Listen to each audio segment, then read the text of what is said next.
highest #1 priority is not a wall, it's technology.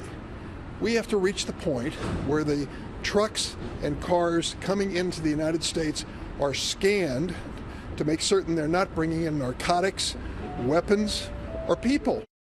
Right. There you've got Democratic Senator Dick Durbin, one of the anti-wall advocates on Congress, insisting that a physical border or a barrier or a wall not necessary. Technology is. Although he did bring that deal with Lindsey Graham of $25 billion for the wall a year ago. This comes as a report from Capitol Hill says negotiators may be closer to a deal, but that deal may include money only for a barrier, not a wall. But I think the president understands that. Here to react is Congressman Jim Jordan, ranking member of the House Oversight and Reform Committee and member of the House Judiciary Committee. Thank you so much for being with us.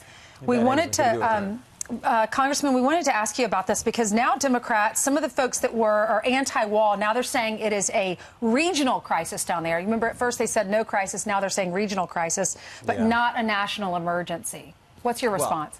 No, that's crazy. I mean, just last week we had a drug bust, enough fentanyl to kill 57 million Americans, and they're saying that's a regional concern, not a national emergency. Everyone knows this is a national emergency. What are we on now, though?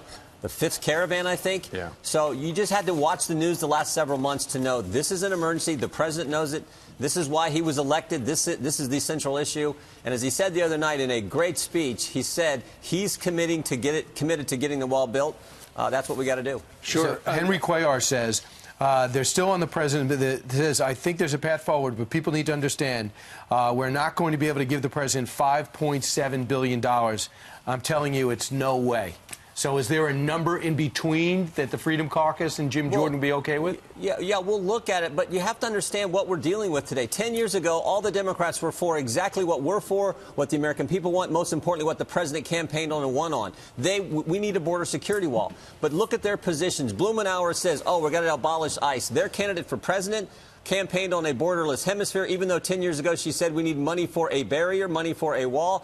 They had Stacey Abrams do the State of the Union response, and just 3 weeks ago, Stacey Abrams says, oh, it's okay if non-citizens vote. They've taken the most radical positions their party's ever taken, and yet we still might get an agreement, which shows the persistence and the willingness to negotiate that the president's displayed. Hopefully we get there. Well, we'll just have to wait and see. There's an item in the Washington Post, Congressman, that says that apparently the Democrats have said we could increase money for fencing, but no wall. Clearly, you know, they just don't want to give the president any sort of something that would even approach a win for him. Well, that could be it. I mean, I guess that's probably where they're coming from, just a purely political perspective. If they could get past this idea of stopping the president and get on what the president talked about the other night, helping the country, we could get there. And it does include a border security wall. Like I said, they were for it before, but that seems to be the problem. When you take I mean, Pelosi herself has said walls are immoral. I did a tweet the other day, and I said, well, if walls are immoral, where's your legislation, Madam Speaker? Where's your legislation to actually take down the wall between Tijuana and San Diego? Sure. So their positions are entirely inconsistent because they're focused on one thing, stopping the president. Let's focus on helping the country. If we do that, I think we can get an agreement and do what the country knows needs to happen, which is a border security wall. Jim, what do you think is happening? What do people tell you is happening behind closed doors? Shelby says there's substantive talks. Tell us what you think. Well, I talked to Tom Graves, who's on the conference committee yesterday. He seems to think they're making some progress. I said, can you get to an agreement? He says, you know, the answer we all expect. He says he doesn't know. They're going to keep trying. The president has, I think, displayed amazing amounts of patience, amazing amounts of willingness to negotiate. We'll just have to see. Ultimately, though, he said if he has to, he'll do it alone.